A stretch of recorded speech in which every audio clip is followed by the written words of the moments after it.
இங்க ஸ்ருதி ஹாஸ்பிட்டலுக்கு போறாங்க. போயிட்டு அங்க போய் விசாரிக்கிறாங்க.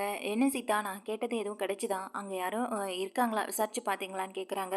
"இல்ல ஸ்ருதி, இப்போதைக்கு யாரும் இல்ல. ஒருவேளை இருந்தாங்கன்னா நானே உங்களுக்கு கால் பண்றேன். அப்போ வந்து டாக்டர பார்த்து பேசுங்க." அப்படின்னு சொல்லும்போது, இங்க ஸ்ருதி கேட்குறாங்க, "ஆமா, நீங்க ஏன் இவ்ளோ டல்லா இருக்கீங்க?" அப்படின்னு கேட்குறாங்க. "இல்ல இல்லையே ஸ்ருதி, நான் நல்லா தானே இருக்கேன்." அப்படின்னு சொல்லும்போது, "இல்லையே, உங்களுக்கு வேலை கிடைச்சிருச்சுன்னு நீ ரொம்ப சந்தோஷமா தானே இருந்துட்டு இருந்த. இப்போ உன் முகத்துல பார்க்கும்போது அந்த சந்தோஷமே இல்லாத மாதிரி தெரியுதே." அப்படின்னு சொல்லும்போது, இங்க ஸ்ருதிகிட்ட எல்லா விஷயத்தையுமே சொல்கிறாங்க சீதா. தனக்கு நடந்த விஷயத்த சொல்லும்போது, "என்ன சீதா சொல்கிற? உன்னுடைய சம்பளத்தை பாதி சேலரி தான் கொடுக்குறேன்னு சொல்லியிருக்காங்களா? ஏன் இப்படி பண்ணுறாங்க?" அப்படின்னு கேட்குறாங்க ஸ்ருதியும்.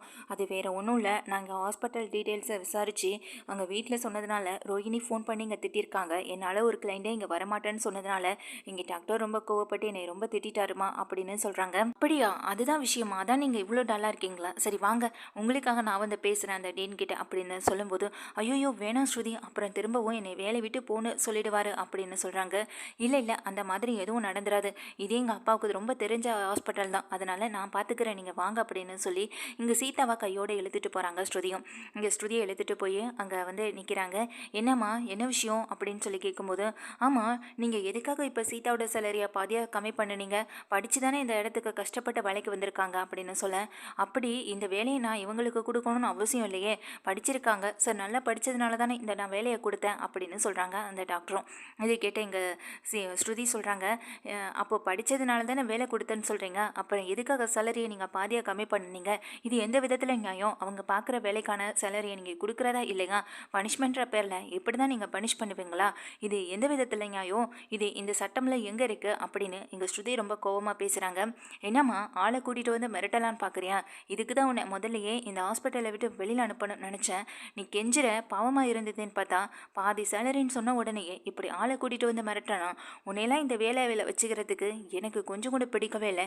இப்போவே இந்த நிமிஷமே வேலையை விட்டு போ." அப்படின்னு சொல்ல எங்கள் சீதா ரொம்ப அழுக ஆரம்பிச்சிடுறாங்க. "ஐயோ சார், இல்லை சார், இவங்க ஏதோ தெரியாமல் பேசுகிறாங்க. சாரி சார், இவங்களும் இதே ஹாஸ்பிட்டலில் தான் வந்துட்டு ட்ரீட்மெண்ட் எடுத்துக்கிறதுக்காக வந்திருக்காங்க. தயவு செஞ்சு தப்பாக நினச்சிக்காதீங்க, இவங்களும் என்னோட ரிலேட்டிவ் தான்." அப்படின்னு சொல்லும்போது இங்கே அவர் சொல்கிறாரு, "இல்லைம்மா, இதுக்கப்புறம் உனக்கு இங்கே வேலை இல்லை, பேசாமல் நீங்கேருந்து கிளம்பு." அப்படின்னு சொல்கிறாங்க. இதெல்லாம் கேட்டுட்டு இருந்த ஸ்ருதி, "ஒரு நிமிஷம் நில்லுங்க, நீங்கள் எப்படி நீங்கள் வேலை கொடுப்பீங்களா? அதே நேரம் ஏதாவது ஒரு பிரச்சனைன்னு வரும்பொழுது ஈஸியாக அதுலேருந்து நீங்கள் தப்பிக்கிறதுக்காக வேலையை விட்டு போன்னு சொல்லுவீங்களா? ஆமாம், உங்களுக்கு ஃபோன் வந்ததுன்னு சொன்னீங்களே, அந்த ரோஹிணி ஃபோன் பண்ணி என்ன சொன்னாங்க? என்ன சொன்னாங்கன்றதை மட்டும் சொல்லுங்கள்." அப்படின்னு கேட்குறாங்க எங்கள் ஸ்ருதியும். "அதை பற்றி உங்களுக்கு எதுக்கு கவலை? அதெல்லாம் நான் எதுக்கு உங்ககிட்ட சொல்லணும்? இங்கே இவங்களை பற்றின டீட்டெயில்ஸை வெளியில் போய் சொல்லியிருக்காங்க. அதனால் அவங்க ரொம்ப கோவப்பட்டு இனிமேல் இந்த ஹாஸ்பிட்டலுக்கே நான் வரமாட்டேன், நான் வேறு எங்கேயாவது ட்ரீட்மெண்ட் எடுத்துக்கிறேன்னு போயிட்டாங்க. இதனால் ஒரு கிளைண்ட் எங்களுக்கு இப்போ லாஸ் ஆகிட்டாங்க." அப்படின்னு சொல்லும்போது, "இது மாதிரி எத்தனையோ பேர் தான் இந்த ஹாஸ்பிட்டலுக்கு வரவங்க பாதியிலே நிறுத்திருக்காங்க, அது ஏன்னு உங்களுக்கு தெரியாதா?" அப்படின்னு இங்கே ஸ்ருதியும் கேட்குறாங்க. இதை கேட்ட இங்கே அவரும் வந்துட்டு என்ன பேசுகிறதுன்னு தெரியாமல் ஸ்ருதியை பார்க்க, "என்ன சார் இப்படி பார்க்குறீங்க? எங்கள் ஹாஸ்பிட்டலுக்கு வர அந்த ஒரு கிளைண்ட்டை மட்டும் பேசுகிறீங்களே, இந்த ஹாஸ்பிட்டலுக்கு வர பல பேர் பாதியிலே நிறுத்தியிருக்காங்களே, ஏன் இந்த விஷயம் உங்களுக்கு தெரியாதான்றதை பற்றி கேட்கும்போது நீங்கள் ரொம்ப ஆச்சரியத்தோட சீதாவும் ஸ்ருதியை பார்க்குறாங்க. இங்கே ஸ்ருதியும் வந்துட்டு உடனே அவரை பார்த்து கேட்குறாரு, "என்ன சார் முழிச்சிட்ருக்கீங்க?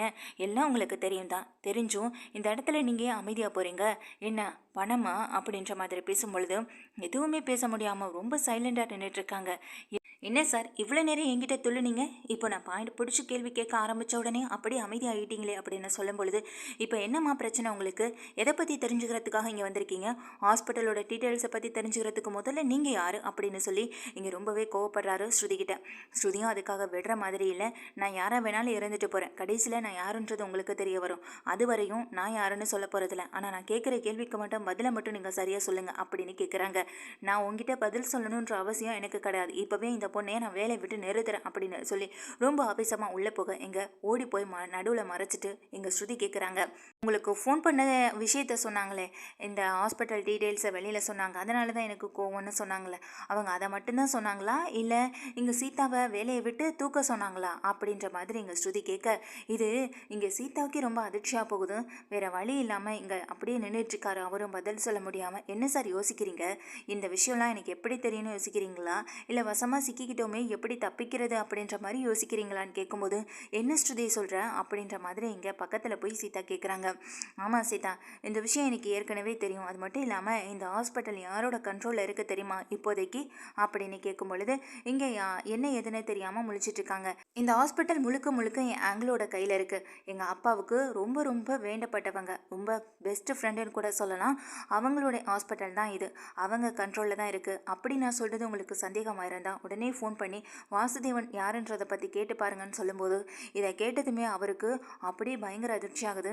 நீங்களே உண்மையை சொல்கிறீங்களா, இல்லை நான் போலீஸை கூப்பிடட்டுமான்னு எங்கள் ஸ்ருதி கேட்க, அதுக்கு பிறகு அவரே சொல்லிடுறாரு, ஆமாம் மேடம், எங்ககிட்ட ஃபோன் பண்ணி இப்படி தான் சொல்ல சொன்னாங்க. ஆனால் நாங்கள் முடியாதுன்னு சொன்னதுக்கு பிறகு அவங்க பணம் தரேன் அப்படின்னு சொன்னாங்க அப்படின்ற மாதிரி இங்கே ஸ்ருதி கிட்ட சொல்லிடுறாங்க. ஸ்ருதி உடனே கேட்குறாங்க, அப்படியா, இந்த சீதாவை வேலையை விட்டு அனுப்புனேன்னு சொன்னாங்க, ஆனால் நீங்கள் ஏன் அனுப்பலைன்ற மாதிரி சொல்ல, முதல்ல மிரட்டி பார்க்க சொன்னாங்க, முதல் மாத சம்பளத்தை பாதியாக குறைச்சி பார்க்க சொன்னாங்க, அதுக்கப்புறம் வேணும்னா அடுத்த மாதத்துலேருந்து இந்த பொண்ணோட வேலையை முழு ஸ்டாப் பண்ண சொல்லிட்டாங்க அப்படின்னு சொன்னதும் இதை கேட்ட இங்கே சீதாவுக்கு ரொம்ப அதிர்ச்சியாக இருக்குது. என்ன ஸ்ருதி இதெல்லான்ற மாதிரி கேட்க, ஆமாம் ஸ்ருதி, இந்த விஷயம் உங்களுக்கு எப்படி தெரியும் அப்படின்னு கேட்குறாங்க. அதுக்கு இங்கே ஸ்ருதியும், எனக்கு இங்கே நடந்த விஷயம் எதுவுமே சரியாக தெரியல, ஆனால் இந்த விஷயம் உனக்கு தான் நடந்திருக்குன்றது இங்கே வந்ததுக்கு பிறகு தான் தெரியும். ரோஹிணி வீட்டில் யார்கிட்டயோ ஃபோனில் பேசிகிட்டு இருந்தாங்க. அப்போ நான் யதார்த்தமாக கேட்டேன், இந்த வேலையை விட்டு தூக்கி ஆகணும், அதுக்கு எவ்வளோ செலவானாலும் பரவாயில்லன்னு சொல்லிட்டு இருந்தாங்க. அப்போது அவங்க யாரை பற்றி எதுக்காக பேசினாங்க அப்படின்றது எனக்கு புரியலை. ஆனால் இப்போ இங்கே வந்ததுக்கு பிறகு தானே புரியுது, அவங்க இவங்க கிட்ட தான் பேசிகிட்டு இருந்திருக்காங்கன்றது. என்ன டாக்டர் சொல்கிறதெல்லாம் உண்மை தானேன்னு சொல்லும்போது, இதை கேட்ட உடனே இங்கே ரொம்ப பேரதிர்ச்சியில் நிற்கிறாரு.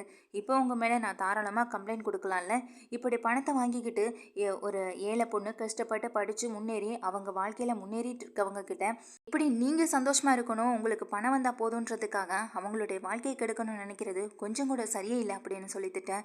இல்லை சார், இல்லை மேடம், தயவு செஞ்சு தப்பாக நினச்சிக்காதீங்க, நான் மன்னிச்சிருங்க, இப்படி ஒரு பிரச்சனை வராது அப்படின்னு சொல்லும்போது, இப்போவே இந்த நிமிஷமே நான் உங்களை வேலையை விட்டு தூக்கட்டுமா, அதுக்கான பவர் எல்லாமே என்கிட்ட இருக்குன்னு நீங்கள் ஸ்ருதி சொல்ல, இதை கேட்ட அவர் அப்படியே தலை குனிஞ்சு நிற்கிறாரு. இல்லை ஸ்ருதி, வேணாம் ஸ்ருதி அப்படின்னு இங்கே ஸ்ருதிகிட்ட வந்துட்டு கெஞ்சுறாங்க சீதாவும். இல்லை சீதா, இந்த மாதிரியான ஆட்கள் எல்லாம் சும்மாவே விடக்கூடாது, நீ வேணா இறக்கப்படலாம், பாவப்படலாம், ஆனால் எனக்கு என்ன அவசியம் இருக்குது, இப்போவே இந்த நிமிஷமே அங்கிளுக்கு ஃபோன் பண்ணுறேன்னு சொல்லும்போது உடனே அவர் ரொம்ப கெஞ்சுறாரு. உங்களுக்குன்னு வரும்போது மட்டும் என்ன வேணாலும் பண்ணுவீங்க, எவ்வளோ நாளும் கெஞ்சுவீங்க, அதுவே அடுத்தவங்க கெஞ்சும் போது அதை கெஞ்ச விட்டுட்டு அப்படியே சந்தோஷமாக பார்த்துட்டு இருப்பீங்கல்ல, உங்களை மாதிரியான ஆட்களும் நிறைய பேர் இருக்கத்தான் செய்கிறீங்க அப்படின்ற மாதிரி திட்டுறாங்க. உங்களுக்கெல்லாம் சரியான பனிஷ்மெண்ட் கொடுத்தே ஆகணும், என்கிட்ட கெஞ்சுறீங்கன்றதுக்காக மற்றவங்க மாதிரி இறக்கப்பட்டு போகிற ஆளெல்லாம் நான் கிடையாது, செஞ்ச தப்புக்கான தண்டனை நீங்கள் அனுபவிச்சு தானே ஆகணும். அந்த ரோஹிணி கிட்டேருந்து எவ்வளோ பணம் வாங்கியிருப்பீங்க, அந்த வேலைக்கே அந்த பணத்துக்கே அவ்வளோ விசுவாசமாக இருக்கும்னு நினைக்கிறீங்க. ஆனால் இங்கே எனக்காக இவங்களும் இங்கே மீனாவும் இவங்க அக்காவும் எவ்வளவோ ஹெல்ப் பண்ணியிருக்காங்க. அப்படிப்பட்டவங்களுக்கு கொஞ்சம் கூட நான் விசுவாசத்தை காட்டக்கூடாதுன்னு நினைக்கக்கூடாதா? இப்போவே இந்த நிமிஷமே வேலையை விட்டு தூக்குறேன்னு சொல்லி இங்கே தன்னோட அங்கிளுக்கு ஃபோன் பண்ணி விஷயத்த சொல்ல, சரிம்மா நீயே இவ்வளோ தூரம் ஃபோன் பண்ணி என்கிட்ட கேட்கும்போது நான் எப்படிம்மா இல்லைன்னு சொல்லுவேன்னு அவங்களும் சரின்னு சொல்லிடுறாங்க. இங்கே அவர் வந்து ரோஹிணியால் வேலையை இழந்து ரொம்ப அசிங்கப்பட்டு நின்றுட்டுருக்காரு. இங்கே சீதாவை பார்க்குறாங்க ஸ்ருதி. இங்கே பாரு சீதா, இந்த ஹாஸ்பிட்டல் ஆரம்பத்துலேருந்தே எனக்கு தெரிஞ்ச ஹாஸ்பிட்டல்ன்றதுனால தான் நானும் இங்கே வந்து ட்ரீட்மெண்ட் எடுத்துகிட்டு இருந்தேன். நீயே இங்கே வந்து சேர்ந்தது எனக்கு உண்மையிலே ரொம்ப ஹெல்ப்ஃபுல்லாக இருந்துச்சு. உங்ககிட்ட மூலமாக விசாரிக்கணும்னு நினச்சிட்டு இருந்தேன்.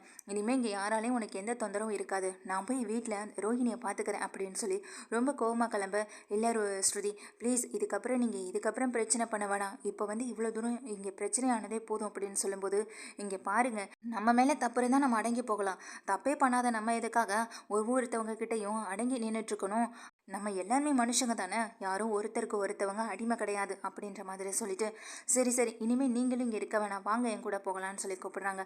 நான் எதுக்கு அப்படின்னு கேட்கும்போது, நீ வா சீதா போகலான்னு எங்கள் கையை பிடிச்சி ரொம்ப வேகமாக இழுத்துட்டு எங்கள் ஸ்ருதியும் வீட்டுக்கு போகிறாங்க. வீட்டுக்கு போன கையோட அங்கே விஜயா வேற கால் வலின்னு சொல்லி உட்காந்துட்டு இருக்காங்க. கொஞ்சம் ஸ்ருதி ரொம்ப வேகமாக ஆவேசத்தோட உள்ளே வரதை பார்த்ததும், என்னம்மா என்னாச்சு, இந்த நேரத்தில் வீட்டுக்கு வந்திருக்கே அப்படின்னு எங்கள் விஜயா கேட்க, அண்ணாமலை கேட்குறாங்க, வாமா சீதா, எங்கள் வழியில் 2 பேரும் பார்த்துக்கிட்டிங்களா அப்படின்ற மாதிரி கேட்க, ஆமாண்டி ரோஹிணி எங்கே அப்படின்னு கேட்குறாங்க. ரோஹிணி இப்போ தான் வந்தா அப்படின்னு சொல்லும்போது ரோஹிணி கிளம்பி வெளியில் வராங்க. என்ன ஸ்ருதி, எதுக்காக என்னை கூப்பிடுறீங்க அப்படின்னு சொல்லி இங்கே கேட்கும்போது, என்ன ரோஹிணி, எதுவுமே தப்பே செய்யாத மாதிரி நின்றுட்டுருக்கீங்க, இங்கே சீதாவோட முகத்தை பார்க்க கூட உங்களுக்கு தோணலையா அப்படின்ற மாதிரி கேட்கும்போது, மீனா வராங்க, முத்து வராங்க, என்னாச்சு என்னாச்சு பலகுரல், எதுக்கு இப்படி சத்தம் போட்டுட்ருக்கேன்னு கேட்கும்போது அப்போ தான் விஷயத்த சொல்கிறாங்க. இந்த மாதிரி ரோஹிணி ஹாஸ்பிட்டலுக்கு ஃபோன் பண்ணி, நான் இனிமேல் உங்களுடைய இதுக்கு ட்ரீட்மெண்ட்டுக்கு வரமாட்டேன், நான் வேறு ஹாஸ்பிட்டல் பார்த்துக்கிறேன், அங்கே வந்தால் டீட்டெயில்ஸ்லாம் வெளியில் சொல்கிறாங்க அப்படின்னு சொன்னதுனால இங்கே நம்ம ஸ்வீதாவை கூப்பிட்டு கண்டிச்சிருக்காங்க, திட்டிருக்காங்க, அது மட்டும் இல்லாமல் வேலையை விட்டு தூக்குறன்னு வேற சொல்லியிருக்காங்க. அதோட விடாமல் இப்போ மாத சம்பளத்தில் பாதியாக தான் அவங்க கொடுப்பேன்னு சொல்லியிருக்காங்கன்னு சொன்னதும் இதை கேட்ட எங்கள் முத்துவுக்கும் மீனாவுக்கும் பயங்கரமான அதிர்ச்சி. அதே நேரம் இங்கே ரோஹிணியை பார்த்து முறைக்கிறாங்க, எதுக்கு நீ தேவையில்லாமல் இங்கே சீதாவோட விஷயத்துல எல்லாம் தலையிடுற அப்படின்னு கேட்கும்போது, அவள் மட்டும் என்னோட விஷயத்தில் தலையில்லாமா, நீ எதுக்காக ஸ்ருதி இவளுக்காகலாம் சப்போர்ட் பண்ணி இங்கே வந்து பேசிக்கிட்டு இருக்கேன்னு எங்கள் விஜயாவும் கேட்க, இங்கே பாருங்க ஆண்டி, இங்கே நடந்த விஷயமே வேற. நல்லது செஞ்சவங்களுக்கு சப்போர்ட் பண்ணுறதுல தப்பே கிடையாது அப்படின்ற மாதிரி சொல்லிட்டு எங்கள் விஜயாவை ஒரே முறை முறைக்கிறாங்க. விஜய் அதை பார்த்து அப்படியே அமைதியாக இருக்க, இங்கே உடனே ரோஹிணியை பார்க்குறாங்க. ஏன் ரோஹிணி, நீங்கள் இந்த விஷயத்த மட்டும் சொல்லிட்டா பிரச்சனை இல்லையே, இந்த சீதாவை வேலையை விட்டு தூக்கணும், அதுக்கு எவ்வளோ பணம் ஆனாலும் செலவானாலும் பிரச்சனை இல்லை, அந்த பணத்தை நான் தரேன்னு சொல்லியிருக்கீங்க அப்படின்ற மாதிரி சொன்னதும் இதை கேட்டு எங்கள் முத்து மீனா ரெண்டு பேருமே பயங்கர கோவத்தோட எங்கள் ரோஹிணியை பார்க்குறாங்க. என்ன பலகுரல் சொல்கிறேன்னு எங்கள் முத்து கேட்க, ஆமாம் முத்து, இதுதான் நடந்திருக்கு. அது மட்டும் இல்லாமல் அந்த ஹாஸ்பிட்டல் எனக்கு ஏற்கனவே தெரிஞ்சவங்க மூலமாக வச்சுருக்காங்க. அவங்க மூலமாக இப்போ இவங்கக்கிட்டே இந்த பணம் வாங்கினாரு அந்த ஆளையே வேலையை விட்டு தூக்கிட்டேன். அந்த ஆள் இப்போ இந்த ரோஹிணி மேலே பயங்கர கொலவெறியில் இருந்துட்டுருக்காரு அப்படின்னு சொல்கிறாங்க. இதை கேட்ட எங்கள் ரோஹிணி பயங்கர அதிர்ச்சியில் நின்றுட்டுருக்க, பக்கத்தில் போகிற மீனா, என் விஷயத்தில் தலையிடாதுன்னு என்னைய சொல்லிட்டு இப்போ எதுக்காக தேவையில்லாமல் எங்கள் என் தங்கச்சி சீதாவோட வாழ்க்கையில் விளையாடிட்டுருக்கீங்க? அவள் ஒன்றும் இல்லாத பொல்லாத ஒன்று விசாரித்து சொல்லலையே, நடந்த உண்மையை தானே என்கிட்டயும் சொன்னா. அதைத்தான் நானும் வீட்டில் வந்து சொன்னேன். அப்படி இருக்கப்போ சீதா மேலே உங்களுக்கு அவ்வளோ கோவம்? அவள் விசாரித்தது தப்பு தான், ஆனால் தப்பான எந்த ஒரு விஷயத்தையுமே அவள் சொல்லவும் இல்லை. அப்படி இருக்கப்போ அவளை இந்த ஹாஸ்பிட்டலை விட்டு வெளியில் அனுப்பணும் அப்படின்ற ஒரு எண்ணம் உங்களுக்கு எதுக்கு வந்தது? எதுக்காம என் தங்கச்சியோட வாழ்க்கையில் நீங்கள் தலையிடுறீங்க அப்படின்ற மாதிரி கேட்க, நீங்கள் சொன்ன விஷயத்தோட விட்டுருந்துருக்கலாம், ஆனால் அதுக்கு மேலேயும் பணத்தை தரேன், அதனால் அந்த பொண்ணை வேலையை விட்டு தூக்குங்கன்னு சொன்னது எவ்வளோ பெரிய தப்பு தெரியுமா? எப்படி ரோகிணி உங்களுக்கெல்லாம் இவ்வளோ மனசு வருதுன்னு சொல்ல, அதை கேட்ட முத்து, மனசுன்னு ஒன்று இருந்தால் தானே இதெல்லாம் கல் நெஞ்சு. இங்கே அம்மா எப்படியோ அதே போல தான் மனோஜை கட்டிட்டு வந்த இந்த பார்லர் அம்மாவும் அப்படித்தான். கொஞ்சம் கூட அன்பு, பாசம், ஈவு, இறக்கம் இது எதுவுமே இல்லாத ஒரு பொண்ணு தான் இது.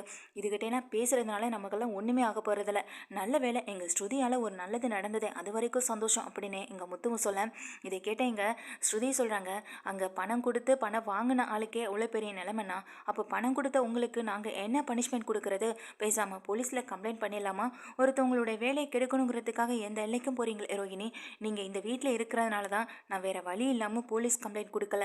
நீயே வேறு ஒரு ஆளாக இருந்துச்சுன்னா, இந்த இடத்துல வேறு யாராவது இருந்திருந்தாங்கன்னா இந்நேரம் கம்ப்ளைண்ட் கொடுத்து உங்களை கம்பி என்ன வச்சிருப்பேன்னு சொல்லி இங்கே ஸ்ருதியை மிரட்டேன். அதை கேட்டுக்கிட்டு இருந்த விஜயா உடனே ஸ்ருதிக்கிட்ட, என்ன ஸ்ருதி இந்த வீட்டில் இருந்துக்கிட்டு போலீஸ் கம்ப்ளைண்ட் அப்படி இப்படின்னு என்ன பேச்சு இதெல்லாம் அப்படின்னு சொல்லி கேட்குறாங்க. ஆண்டி, இங்கே நீங்களும் இங்கே துணையாக இருந்தீங்கன்னு தெரிஞ்சிருந்தாலும் அதுக்கெல்லாம் பார்த்து பயப்படுறாலும் நான் கிடையாது.